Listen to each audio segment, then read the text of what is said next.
All right, very warm welcome from my side as well. Thank you for joining us here tonight. What we're about to do, I'll give you a brief introduction into three aspects of working with values in organizations. So I'll try to explain the basic concepts behind it, the role of values in innovation management. I will discuss some potential impacts they may have on the methods we use to establish a strong innovation culture, and I will go into the question on how that relates to issues of sustainability and sustainability management. Like Florian said, values, broadly speaking, can be understood as notions of the desirable, but then apart from the academic discussions and definitions, there's something very personal, right? So each of you carries their values, has things he or she is striving for, actually has a reason probably for being here tonight. So to get you a little bit involved, can someone of you tell me why he or she is here tonight in the first place? Something coming up to your mind? I really want to study and learn what my colleagues in other countries are doing with business models and sustainability. Mm-hmm. Okay, learning about new business models and sustainability. Yeah. I came here because I will present on Wednesday the case of Ecosia, because sustainability means to meet the needs of the future without compromising the needs of today. So I'm here to use this moment to create the future. Okay, great. Yeah, you can applaud if you like. Anyone else who want to share his reasons for being here? You're looking like you might. No? I'm here because I attend the conference every year. And it's always good to meet so many interesting people. Okay, I think that's already, as you see, I mean, I asked one question to different ones of you. You're all attending the same conference. There's still room for different answers. And I'm sure if I really go into the details of every one of you, there will be, a range of different motivations coming up.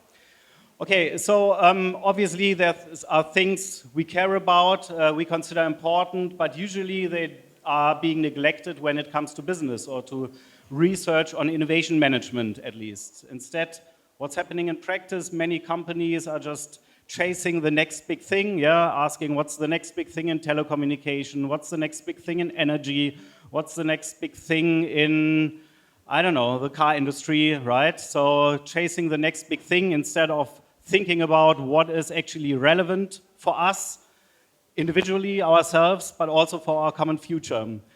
In our book, like Florian introduced, we had several cases where we showed that this is a quite short-sighted view, and for understanding different kinds of business, especially social business, but also regular profit-oriented business, you need to understand how values, which role values play in these organizations. So many of you will be familiar with the Indian eye care facility firm Aravind.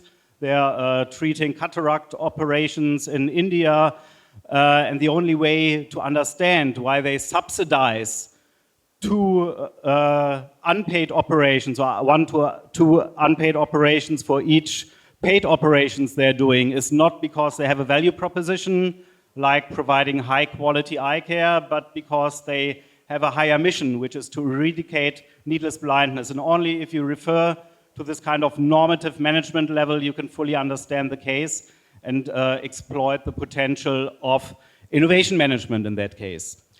So if we say that, if we say values are required to appropriately manage and do research on innovation, there are some issues we need to get right. So first we need to clarify whose values are we talking about in the first place, right?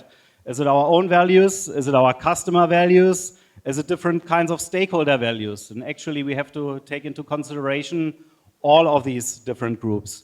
we will also come to understand that values are not something that can be prescribed kind of top-down for organization members to follow, but they have to be explored and cultivated in a more bottom-up kind of fashion, right? Yeah, and it brings us to understanding that a lot of the management methodologies we're pursuing, you name it, design thinking, agile management, design sprints from Google Ventures, that these widely spread approaches need to be redefined or reframed in order to cater to the role of values of the participants. That brings us to the third aspect. What does that have to do with sustainability? And our thesis is that if you are working or trying to achieve sustainability goals, if you're not taking a single bottom line for granted, but if you're heading for a triple bottom line of people, planet, profit, how it's been called, yeah? Or if you're even aiming for 17 sustainability development goals or 160 sub-goals associated to these, the question where you set your priorities, how you interpret these very global goals, how you formulate them into a binding mission, vision, purpose statement, and so on for an organization or an innovation project becomes even more critical. And fact is, every entrepreneur, every businessman actually pursues different values, including and apart from the pursuit of profit. Like every one of you gave me some of the reasons for being here tonight, right? And yeah, if we take these values seriously and if we apply them appropriately to managing innovation, they can serve different functions for us. They can allow us to integrate even diverse stakeholder interest under a shared set of values. They can have a heuristic function, giving us an idea on how, what to think about, how to design new products, services, business models, and so on. And they can have a directive function, providing a shared understanding about where to go in cases of unclear situations. This, I think, should be enough for a short wrap-up on values-based innovation. So the question, how can we leverage values, different notions of values, different stakeholder values to drive and empower and enhance innovation management, entrepreneurship, and the development of new business models. And yeah, I'm very happy to welcome my two panelists here for a quick round of questions. So we will discuss some of the questions, how they apply values in their organizations, and how they yeah, manage to build an active innovation culture within their organizations in the first place. And afterwards, we will open up the discussion to all of you and invite you to join us here in our little fish bowl. So imagine we are all the fish and this is the bowl, and you're welcome to jump in whenever you like, sharing your own experiences, sharing your questions, and maybe different perspectives on the issues we're discussing today.